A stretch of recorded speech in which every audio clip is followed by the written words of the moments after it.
Hey guys, welcome back. Today we're going to be having a look over on Phil Town's website where he actually has a return on invested capital calculator where you can extract different information from the financial statements to get the return on invested capital for the chosen company that you're looking at. Today's video we're just going to be looking over the basics, looking at what we need to know to work out the return on invested capital. Now this is something that a lot of websites have done the heavy lifting for us on this, so we don't really have to do this calculation as much anymore. There's a number of different websites out there that work out this return on invested capital, such as QuickFS or Ticker and number of different other websites out there. But it's also good to know this as well, as I've had a lot of different questions on the channel recently around how do I figure out the return on invested capital, especially if you've just read Rule 1 or maybe one of the other Phil Town's books, where he breaks this down in some of his books, but people sort of get a bit tripped up along the way. It's some of the information in the book is a little bit out of date to what's currently out there at the moment, so that's what we're going to be breaking down in today's video. Before we crack into it though, just a quick reminder on what return on invested capital is, just in case you're a little bit unsure.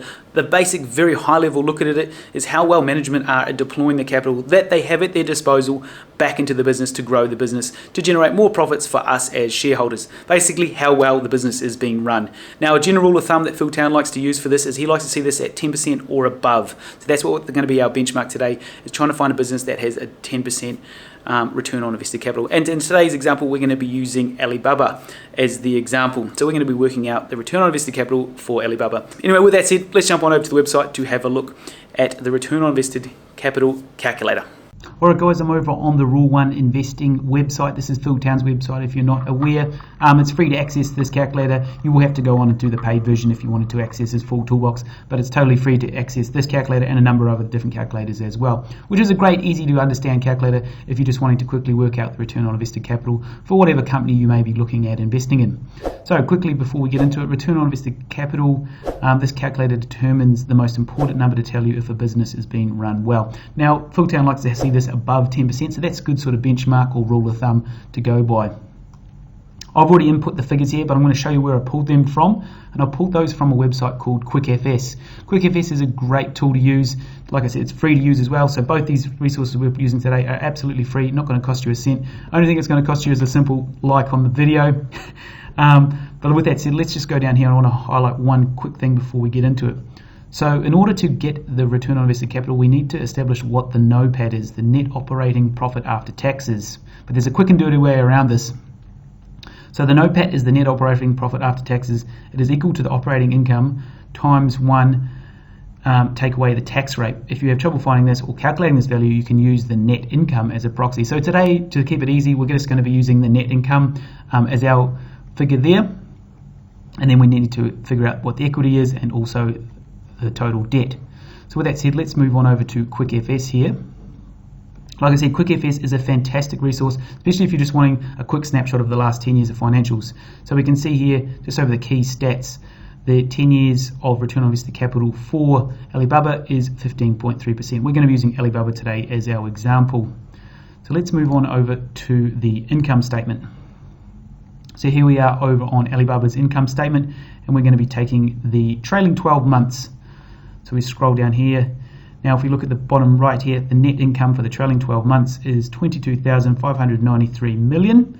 And we can see the other numbers up here as well. So the pre-tax income is 23,554 million.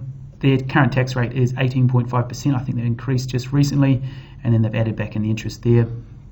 Also, we have some other net interest income up the top here.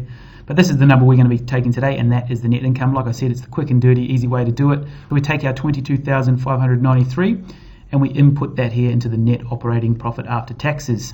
Now, equity. We need to establish what the equity is. So in order to do that, we're going to go over to the balance sheet of Alibaba. So we're going through to the balance sheet of Alibaba.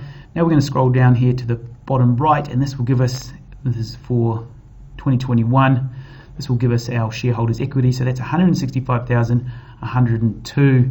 So let's go back to our return on invested capital calculator and input that there, 165,102. Now debt, we need to establish what the total debt is. This is both short and long-term debt. Obviously there's interest that's been paid on this debt, so we take our short-term debt here, so 2,064, and we add that to the long-term debt here, 20,844. Now that gives us a total debt of 22,908 million.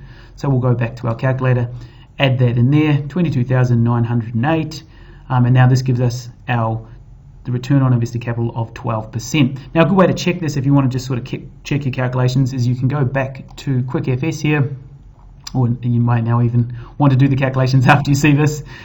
We go back to Overview, and now we scroll down to the bottom. We can see here for 2021, the return on invested capital is 12.4% for Alibaba over the last period.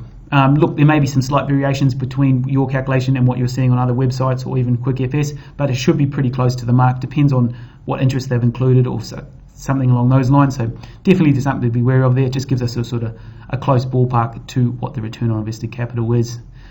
So that's just a very quick basic overview on how to work out your return on invested capital. If there's any questions on anything I'll cover off today, guys, drop it in the comments below and I'll do my best to sort of help you out. So there we have it, guys, just the basics, looking over the return on invested capital calculator on Fieldtown's website. If there's any questions on anything I covered off on today, guys, drop it in the comments below. These help me out a lot, and they help out other people a lot as well, especially if there's something that I was a bit unsure of or something I didn't explain properly. Definitely drop that in the comments below, and I may even make a future video on that as well. But with that said, hopefully you guys enjoyed that. I have made another video where I break down the margin of safety calculator that Fieldtown also has on his website. So if you're interested to see that, definitely check that out as well. Goes just same sort of principles, follows a lot of the basic stuff that we sort of covered in today's video, if you're wanting to work out the margin of safety price that you want to pay for the company that you're looking at. Anyway, guys, with that said, we're going to wrap it up there. Stay safe. Until next time, we'll catch you in the next video. Cheers, guys.